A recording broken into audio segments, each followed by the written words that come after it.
Hello, नमस्कार साथियों, नमस्कार विद्यार्थियों। मैं हूं एसपी सर और आप देख रहे हो बायोलॉजी वाला एसपी सर यूट्यूब चैनल। विद्यार्थियों, हमारे बायोलॉजी वाले एसपी सर यूट्यूब चैनल को सबसे पहले सब्सक्राइब कीजिए, लाइक कीजिए, शेयर कीजिए तमाम दोस्तों के साथ, ताकि आने वाले दिनों में हमारे इस यूट्यूब चैनल के द्वारा ज़्यादा से ज़्यादा क्लासों को प्रसारित किया जा सके। विद्यार्थियों, हमारे बायोलॉजी वाला एसपी सर यूट्यूब चैनल 10वीं और 12वीं की बोर्ड एग्जाम की तैयारी करवाई जा रही है। और साथ में याद रखना, आरबीएसई एवं सीबीएसई बोर्ड एग्जाम के कोर्स करवाए जाते हैं, जिसमें मुख्य सब्जेक्ट हमारी साइंस एंड बायोलॉजी का अध्ययन करवाया जा रहा है, जिसमें आज का पार्ट रहेगा बायोलॉजी का जेनेटिक्स। विद्यार्थियों, हमारे आने वाले दिनों में बीएससी एग्रीकल्चर के एंट्रेंस एग्जाम की स्टडी करवाई जाएगी और इसके ऊपर हमें एक बीएससी एग्रीकल्चर एंट्रेंस एग्जाम 12वीं करने के बाद किस प्रकार हम इस कोर्स को कर सकते हैं, जो एक राजस्थान के अंदर जेट के रूप में इसे कोर्स के नाम दिया जा गया है। और इस जेट के कोर्स या जेट एग्जाम को किस प्रकार हम फाइट करके आगे इसके अंदर एडमिशन ले सकते हैं, तो उसके बारे में हम एक स्पेशल वीडियो बनाएंगे। तो सभी विद्यार्थियों से पुनः निवेदन है कि हमारे बायोलॉजी वाला एसपी सर यूट्यूब चैनल को सब्सक्राइब कीजिए और दोस्तों के साथ शेयर कीजिए और ज़्यादा से ज़्यादा पढ़ने वाले जितने भी विद्यार्थी हैं उनके साथ साझा करके उन्हें बताइए कि आने वाले दिनों में इस पर ये आपको ऑनलाइन क्लासें मिलेगी, जिससे आपको भी फायदा मिलेगा और हमारे इस चैनल को भी सपोर्ट मिलेगा। तो विद्यार्थियों, सबसे पहले सब्सक्राइब करना ना भूलिए और दूसरा दोस्तों के साथ शेयर करना भी ना भूलें। और तीसरी बात है कि इस बायोलॉजी वाले एसपी सर यूट्यूब चैनल को आप नोटिफिकेशन या इंफॉर्मेशन प्राप्त करने के लिए बेल आइकन को भी दबा दीजिए, ताकि जो भी वीडियो अपलोड किया जाएगा वो आपके स्क्रीन पर इंफॉर्मेशन नोटिफिकेशन के रूप में मिल जाएगा। विद्यार्थियों, और हमारे हेल्पलाइन जो कोई भी जरूरत या कोई भी समस्या है, उस समस्या का समाधान करने के लिए हम आपके लिए 24 घंटे तैयार है। आप किसी भी समस्या का यदि आपको समाधान या कोई भी प्रॉब्लम आ रही है तो हमसे संपर्क करें। आने वाले दिनों में हम special BSc agriculture entrance exam की तैयारी करवाएंगे। तो विद्यार्थियों, सभी विद्यार्थी जुड़ के रहना, दोस्तों को जोड़ना। और आज का जो हमारा टॉपिक रहेगा विद्यार्थियों, वो रहेगा जेनेटिक्स। आज का जो हमारा टॉपिक रहेगा वो रहेगा जेनेटिक्स। कि जेनेटिक्स क्या होता है, आनुवंशिक क्या होता है। वैसे पिछले वीडियो में हमने बनाया था आनुवंशिकी, जेनेटिक्स, आनुवंशिक। विद्यार्थियों, आनुवंशिकी या जेनेटिक्स क्या है, तो हमने देखा कि जीव विज्ञान की वह शाखा जिसके अंतर्गत आनुवंशिक एवं विभिन्नताओं के बारे में अध्ययन किया जाता है, उसे हम आनुवंशिकी या जेनेटिक्स कहते हैं। और जेनेटिक्स शब्द का सर्वप्रथम यदि उपयोग की बात करें कि सबसे पहले इस जेनेटिक्स शब्द का किस वैज्ञानिक ने नामकरण किया, तो वो सन 1905 में विलियम्स बेटसन ने। और उसके बाद आनुवंशिकता की बात करें कि आनुवंशिकता के शब्द की सबसे पहले प्रतिपादन या कहे उस शब्द का प्रयोग किसने किया, तो वो थे स्पेंसर सन 1863 के अंदर। और एक विद्यार्थियों, ये भी शब्द आता है कि जीन होता है जिसको कारक, तो जीन का नाम किसने दिया, तो ये भी कई बार क्वेश्चन पूछते हैं। तो उसमें जॉनसन नामक वैज्ञानिक ने उस कारक को जीन बताया। कारक को क्या बताया? जीन बताया। विद्यार्थियों, सबसे पहले बात करते हैं आनुवंशिक जनक। तो आनुवंशिक जनक ने हमने पढ़ भी लिया था, ग्रेगर जॉन मेंडल। विद्यार्थियों, ध्यान देना, ये ग्रेगर जॉन मेंडल ने जेनेटिक्स के बारे में पूर्णतः अध्ययन किया और इसलिए आजकल हम इस आनुवंशिका का जनक ग्रेगर जॉन मेंडल को मानते हैं। अब विद्यार्थियों, ध्यान देना कि इस मेंडल ने हमने उससे पहले पिछले वाले वीडियो में हमने पढ़ा कि मेंडल ने अपने प्रयोग में मटर का ही चयन क्यों किया, और मटर के चयन के बाद हमने लास्ट वाला उसके अंदर एक विशेष बात पढ़ी थी कि मेंडल ने अपने प्रयोग में एक मटर के पौधे के 34 विपरीयासी लक्षणों के बारे में अध्ययन किया, जिसमें 7 लक्षण आज भी हम अध्ययन करते हैं। तो विद्यार्थियों, मेंडल के जो 7 विपरीयासी लक्षण हैं, पादप के 7 विपरीयासी लक्षण, 7 विपरीयासी लक्षण, तो उन लक्षणों के बारे में आज हम क्या करेंगे, अध्ययन करेंगे कि कौन कौन से 7 विपरीयासी लक्षण है। और उसके बाद हम पढ़ेंगे मेंडल के नियम। किसके नियम पढ़ेंगे? मेंडल के नियम। विद्यार्थियों, मेंडल के नियम मुख्यतः 3 प्रकार के होते हैं और उन तीनों नियमों को हम एक एक करके अध्ययन करेंगे। तो विद्यार्थियों, सबसे पहले हम बात करते हैं ग्रेगर के उन 7 विपरीयासी लक्षणों के बारे में कि कौन कौन से 7 विपरीयासी लक्षण है। तो विद्यार्थियों ध्यान देना, सबसे पहले हम पादप के लक्षण, पादप के लक्षण। विद्यार्थियों, इसके अंदर 2 चीजें होगी, एक रहेगा डोमिनेंट प्रभावी और दूसरा जो रहेगा आपका रहेगा रिसेसिव अप्रभावी। 2 प्रकार के एक ही लक्षण के अंदर 2 आपको युग्म विकल्प भी दिखेंगे। तो विद्यार्थियों ध्यान देना, सबसे पहले की यदि बात करें कि सबसे पहला कौन सा है, तो हम कह सकते हैं पादप की ऊंचाई। पादप की ऊंचाई, हाइट, ठीक है ना। अब विद्यार्थियों ध्यान देना, पादप की हाइट क्या होती है, ऊंचाई क्या होती है।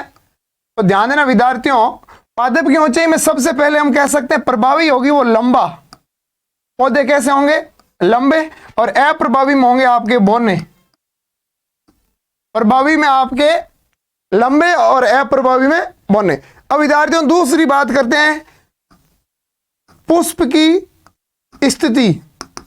पुष्प की स्थिति, ठीक है ना, पोजीशन ऑफ फ्लावर्स। तो पुष्प की स्थिति क्या होती है, एक्सिल, कक्षीय, जो आपकी प्रभावी और अप्रभावी में आपका या तो अग्रस्त या इस अग्रस्त का दूसरा नाम है शीर्ष, या इसको अंग्रेजी में बोल सकते हैं टर्मिनल। अब विद्यार्थियों तीसरी बात करते हैं परिपक्व फली की आकृति। परिपक्व फली की आकृति, जब मटर के फली पक जाती है तो उसकी आकृति कैसी होती है, परिपक्व फली की आकृति।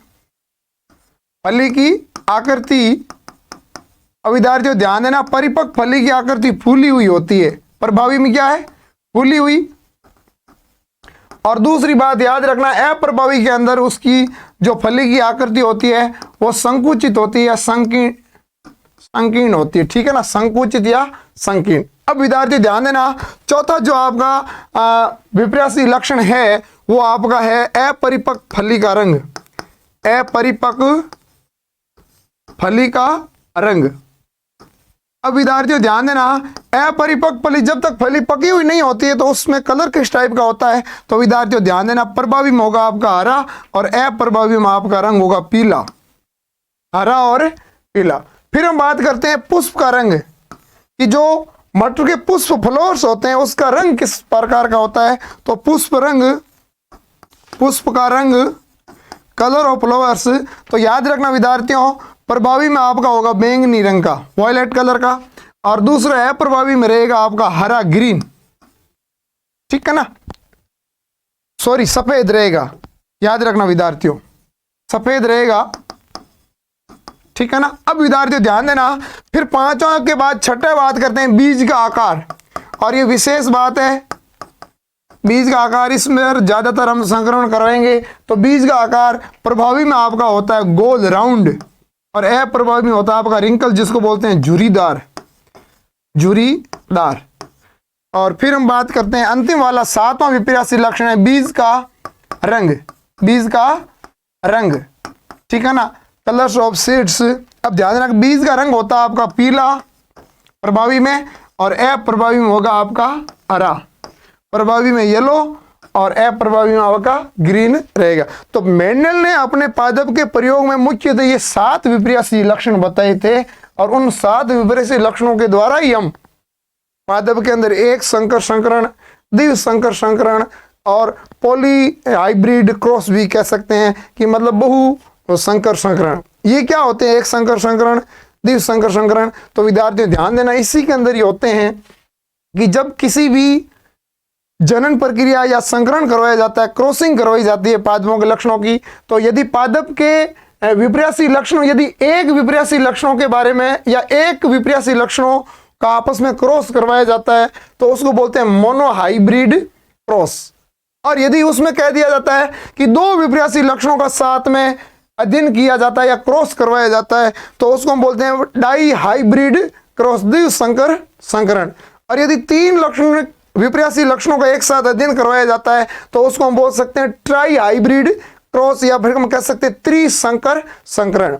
या फिर हम कह सकते हैं बहुत सारे ऐसे विपर्यासी लक्षण जो दो से ज्यादा आपस में उसमें क्रॉसिंग करवाया जाता है तो उसको बोलते हैं पॉलीहाइब्रिड क्रॉस। हम कह सकते हैं कि आगे हम पढ़ेंगे कि मेंडल के तीनों नियम पढ़ेंगे तो उसमें ये सारी जानकारी हम जुटाएंगे। तो अगली बात करते हैं, ये तो 7 थे विपर्यासी लक्षण, जिसमें ये आपके है डोमिनेंट और ये है आपके रिसेसिव। तो ध्यान देना, डोमिनेंट का मतलब होता है कि वे लक्षण जो प्रकट होते हैं, और अप्रभावी का मतलब होता है कि वे लक्षण जो प्रकट नहीं होते लेकिन उस पौधे के अंदर वो उसके जीन पाए जाते हैं। अब विद्यार्थी ध्यान देना,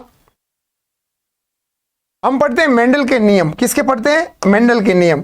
तो विद्यार्थियों ध्यान देना, मेंडलवाद के नियम, मेंडल के नियम। तो मेंडल के मुख्यतः कितने नियम है? 3 नियम है। कितने विद्यार्थियों? 3 नियम है। पहला आपका है प्रभाविता का नियम। याद रखना, कई बार क्वेश्चन आता है प्रभाविता का नियम। विद्यार्थियों इसको हम कह सकते हैं लॉ ऑफ डोमिनेंस, डोमिनेंस, ठीक है ना। दूसरा आपका जो है वो है आपका पृथक्करण का नियम, पृथक्करण का नियम, पृथक्करण का नियम। या विद्यार्थियों इसे पृथक्करण नियम के अलावा यह भी कह सकते हैं युग्मकों की शुद्धता, युग्मकों की शुद्धता, ठीक है ना। या इसको एक और भी नाम है विसंयोजन का नियम, और इसको हम कह सकते हैं लॉ ऑफ सेग्रेगेशन, ठीक है ना। या फिर इसको हम कह सकते हैं law of purity, law of purity gametes, ठीक है ना। तीसरा जो नियम रहेगा वो आपका रहेगा स्वतंत्र अपव्यूहन का नियम, स्वतंत्र अपव्यूहन का नियम। और इस नियम को अंग्रेजी में हम कह सकते हैं कि लॉ ऑफ इंडिपेंडेंस, इंडिपेंडेंस एसोरमेंट, ठीक है ना। तो ये मुख्यतः 3 नियम होते हैं मेंडल के। कई बार क्वेश्चन आता है विद्यार्थियों कि मेंडल के 3 नियम कौन से होते हैं, नाम लिखिए।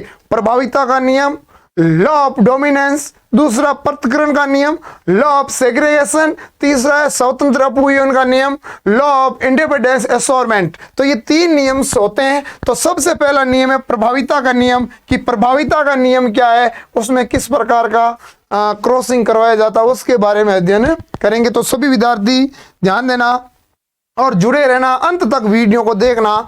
तो सबसे पहले हम बात करते हैं प्रभाविता का नियम विद्यार्थियों, कि प्रभाविता का नियम क्या होता है उसके बारे में अध्ययन करेंगे। तो सबसे पहले बात करते हैं प्रभाविता का नियम, प्रभाविता का नियम, कि प्रभाविता का नियम क्या होता है। प्रभाविता का नियम, पहला नियम है, बहुत ही इंपॉर्टेंट है प्रभाविता का नियम। अब विद्यार्थियों ध्यान देना, प्रभाविता के नियम में हम बात करते हैं तो सबसे पहले इसकी जो डेफिनेशन क्या होगी या ये किस परिणाम पर आधारित है। तो विद्यार्थियों ध्यान देना, पहला पॉइंट है इसमें कि ये जो नियम है, ये नियम एक संकर संकरण पर परिणाम पर आधारित है। एक संकर संकरण के परिणाम पर आधारित है, ठीक है ना। विद्यार्थियों ध्यान देना, एक वर्ड्स आया है एक संकर संकरण, जिसको हम बोल सकते हैं मोनो हाइब्रिड क्रॉस, अब ये मोनो हाइब्रिड क्रॉस क्या होता है विद्यार्थियों, ध्यान देना। ये मोनो हाइब्रिड क्रॉस कि जब किसी पादप में एक लक्षण विपर्यासी युग्मकों के मध्य संकरण करवाया जाता है तो उसे हम एक संकर संकरण कहते हैं। कह सकते हैं कि एक लक्षण विपर्यासी युग्मक के मध्य क्या करवाया जाता है, क्रॉस करवाया जाता है, या उसको हम कह सकते हैं संकरण करवाया जाता है, हाइब्रिडेशन करवाया जाता है, तो उसे हम किस नाम से जानते हैं, एक संकर संकरण के नाम से जानते हैं। तो विद्यार्थियों ये प्रभाविता का नियम है क्या, तो इसकी डेफिनेशन ये होगी कि एक संकर संकरण नियम के अनुसार जब किसी पादप का मतलब इसमें मटर का पादप है कि मटर के पौधे के एक विपर्यासी लक्षणों के मध्य क्रॉस करवाया जाता है तो F1 पीढ़ी में जो लक्षण प्रकट होते हैं उसे प्रभावी और जो लक्षण प्रकट नहीं होते हैं उसे अप्रभावी कहते हैं और इस नियम को प्रभाविता का नियम कहते हैं। अब विद्यार्थियों ध्यान देना कि ये क्या है कि मतलब एक संकरण या पादप के एक विपर्यासी लक्षण, तो उदाहरण की यदि बात करें, एग्जाम्पल की बात करें तो एक विपर्यासी लक्षण का मतलब है पादप की ऊंचाई, ये आपका एक विपर्यासी लक्षण है। पादप की ऊंचाई के अंदर आपने दो चीजें देखी, एक आपने देखा कि प्रभावी और दूसरे देखा अप्रभावी। तो विद्यार्थियों ध्यान देना कि पादप की ऊंचाई में एक आपका पौधा लंबा भी होता है और उस लंबे पौधे को कैपिटल टी टेल, और विद्यार्थियों ध्यान देना लंबे पौधे वाले के युग्मक को हम किस नाम से जानते हैं, समयुग्मकी, या इसको हम ये भी कह सकते हैं शुद्ध, क्या कह सकते हैं, शुद्ध। और दूसरा विद्यार्थियों याद रखना कि लंबाई की जगह हमने एक लिया था बोना, और बोने को हम हमेशा प्रतीक किस छोटे स्मॉल टी से प्रदर्शित करते हैं और उसको भी समयुग्मकी बोना बोलते हैं। यह भी शुद्ध होता है, एकदम क्या होता है, शुद्ध होता है। तो याद रखना विद्यार्थियों कि या तो शुद्ध लंबा और या फिर शुद्ध बोना। एक स्थिति और होती है विषम युग्मकी। अब विद्यार्थियों ध्यान देना कि इस एक विपर्यासी लक्षण के मध्य क्या करवाया, क्रॉस करवाया, और क्रॉस करने के बाद कौन से लक्षण प्रकट हुए तो वो एक आरेख के द्वारा समझते हैं। विद्यार्थियों ध्यान देना आगे यदि आरेख की बात करें तो सबसे पहले हम बात करते हैं पादप में जो पहला जो प्रभावी था वो था लंबा और दूसरा आपका था जो बोना, ठीक है ना। अब ध्यान देना विद्यार्थियों इस लंबे को हम प्रदर्शित कैपिटल टी और कैपिटल टी से प्रदर्शित करते हैं, ठीक है ना। दूसरा जो बोना है उसको हम स्मॉल टी और स्मॉल टी से प्रदर्शित करते हैं। अब विद्यार्थियों ध्यान देना ये पादप का एक विपर्यासी लक्षण है और इस पीढ़ी को हम पेरेंट्स पीढ़ी कहते हैं, जनक पीढ़ी। किस नाम से जानते हैं, जनक पीढ़ी। अब जनक पीढ़ी एक लंबे और एक बोने में से एक एक युग्म लेते हैं, युग्मक।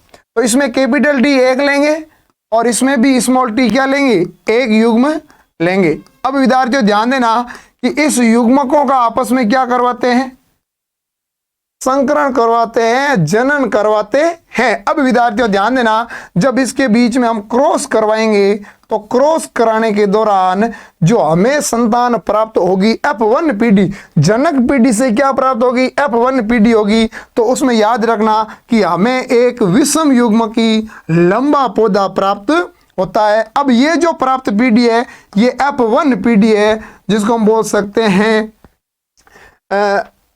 संतति पीढ़ी या जनक पीढ़ी से उत्पन्न एक नई पीढ़ी। अब विद्यार्थियों ध्यान देना कि इस लंबे और बौने पौधे के जब हमने संकरण करवाया, क्रॉस करवाया, तो क्रॉस करवाने के दौरान जो F1 पीढ़ी प्राप्त हुई है उस पीढ़ी के अंदर हमें सभी पौधे कैसे प्राप्त हुए, सभी लंबे पौधे प्राप्त हुए। सभी कैसे पौधे हुए, लंबे। और वो लंबे कैसे, संकर लंबे। कैसे पौधे, संकर हाइब्रिड पौधे प्राप्त हुए। कैसे पौधे प्राप्त हुए, हाइब्रिड। और ऐसे हाइब्रिड जिसको हम विषम युग्मकी कहते हैं, किस नाम से जानते हैं, विषम युग्मकी।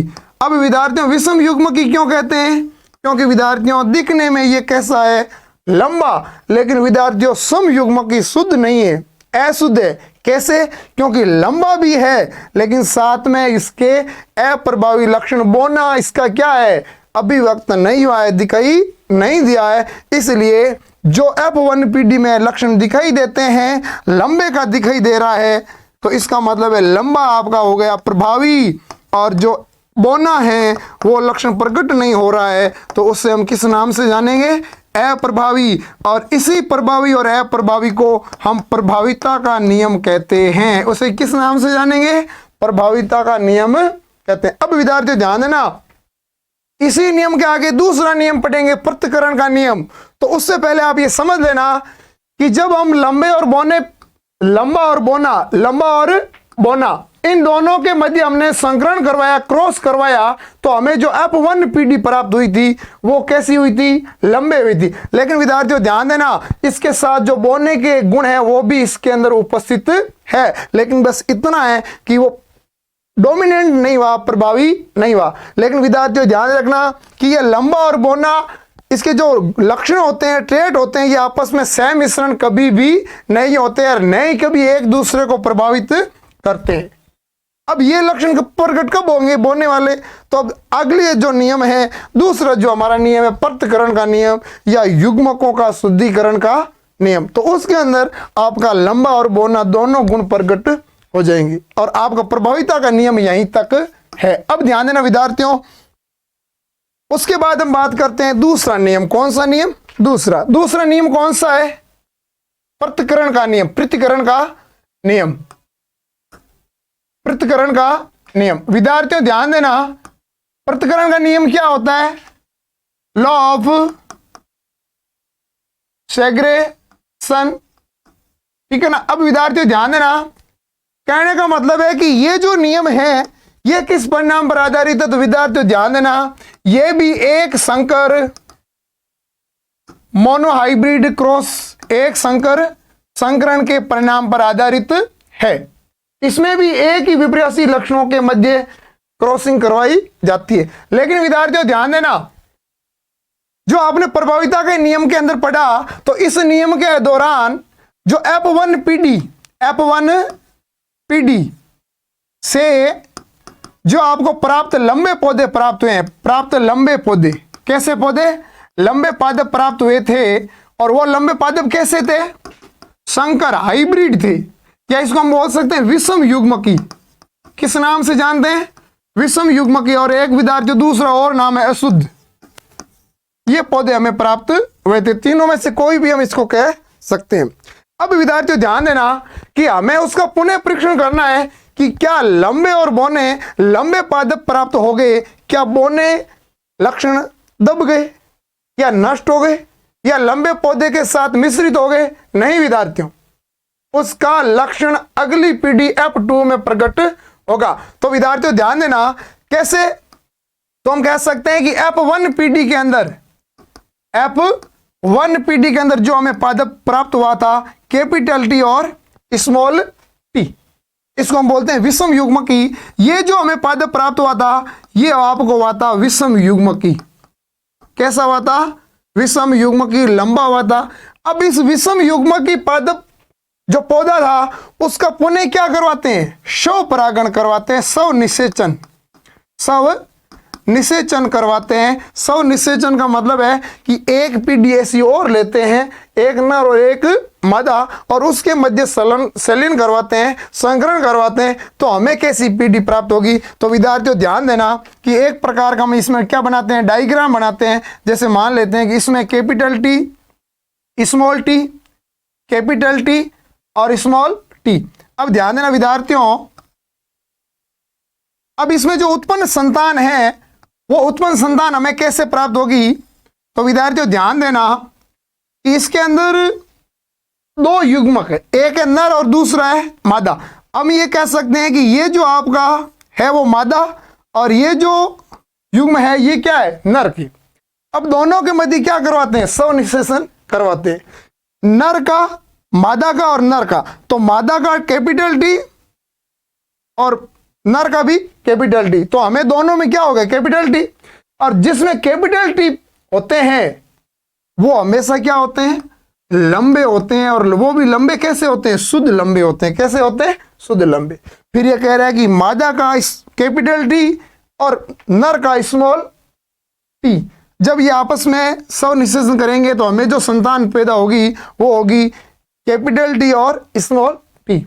जिसमें दोनों कैपिटल या दोनों स्मॉल नहीं होते हैं तो उसे विषम युग्मकी कहते हैं। तो ये भी होगा लंबा, लेकिन कैसा होगा, संकर लंबा होगा। कैसा होगा, हाइब्रिड पौधा होगा, संकर लंबा होगा। अब विद्यार्थी ध्यान देना, तीसरा कि मादा का स्मॉल टी और नर का कैपिटल टी, जब आपस में निषेचन करवाएंगे तो हमें पौधा प्राप्त होगा कैपिटल टी और स्मॉल टी, जिसमें एक है आपका कैपिटल और दूसरे में स्मॉल, मतलब प्रभावी और अप्रभावी। तो ये भी जो आपका पौधा जो प्राप्त होगा वो संकर लंबा होगा।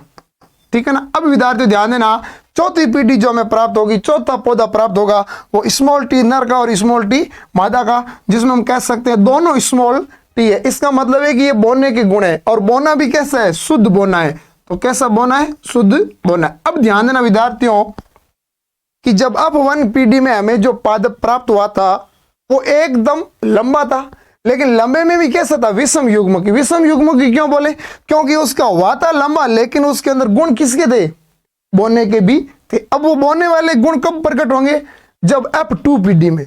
तो F1 पीढ़ी में प्रकट नहीं हो तो कहां गए। तो ध्यान रखना विद्यार्थियों, जब F2 पीढ़ी में F2 पीढ़ी से पहले स्वनिषेचन होता है, उनके दौरान लंबा और बोना पौधा रहते हैं आपस में है, लेकिन कभी भी सह मिश्रण नहीं होते हैं। क्या नहीं होते हैं, क्षय मिश्रण नहीं होते हैं। या ये बोना है, बोना